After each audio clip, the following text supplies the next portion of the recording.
नमस्कार, A4 रेसिपीजमध्ये तुम्हा सर्वांचं खूप स्वागत. सर्वांना उपयोगी येतील अशा किचन टिप्स आज आपण पाहणार आहोत. चला तर मग व्हिडिओ सुरू करू. नंबर 1. सोलण्याआधी भाज्या फळं स्वच्छ पाण्याने धुवून कापडाने पुसून घ्या. नंबर 2. भाज्या आणि फळं खूप बारीक चिरू नका, कारण दिसायला किती छान वाटलं तरी त्यामुळे त्यातील पोषक घटक कमी होतात. नंबर 3. बटाटे आणि वांग्यांचा रंग बदलू नये यासाठी चिरल्यावर फोडी लगेच पाण्यात टाका. नंबर 4.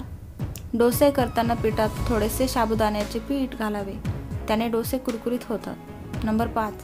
सफरचंदाचा रंग कापल्यानंतर काळा पडत असेल तर कापताना सफरचंदावर थोडं लिंबू चोळा, ज्यामुळे ते जास्त फ्रेश राहील. नंबर 6.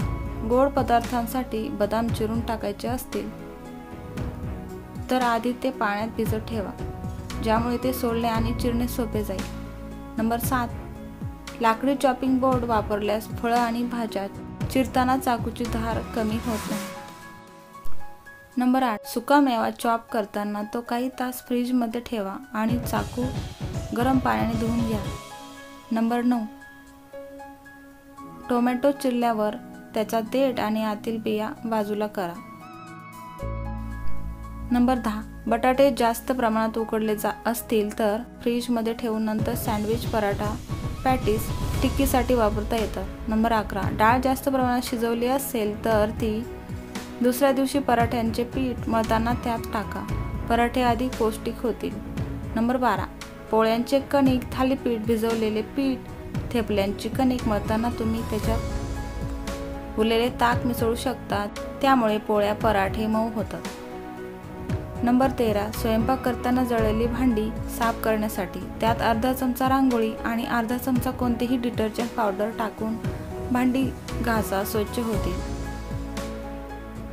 नंबर 14. अनेक वेळा कोफ्ता किंवा मंचुरियन बॉल्स वगैरे बनवताना ते मोकळे होतात. अशा वेळी तुम्ही जी काही भाजी वापरायची आहे ती किसून घ्या व किसल्यावर लगेच त्यात मसाले घालू नका.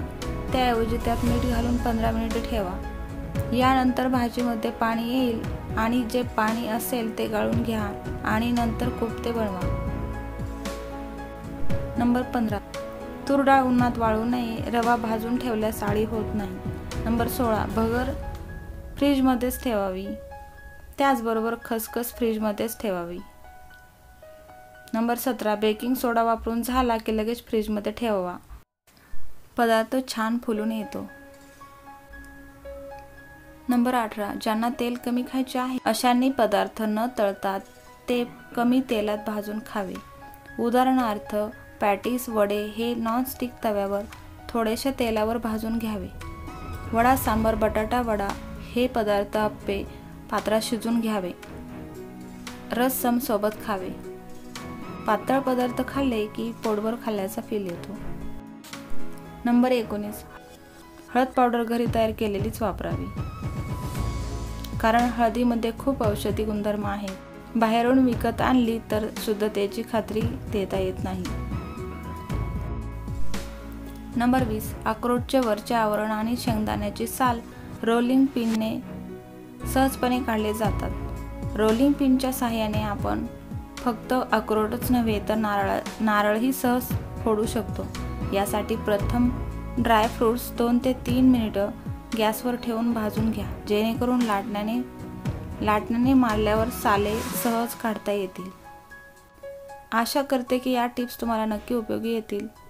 व्हिडिओ पाहिल्याबद्दल खूप खूप धन्यवाद. पुन्हा भेटूया अशाच व्हिडिओसोबत. तोपर्यंत bye bye, take care. Thanks for watching.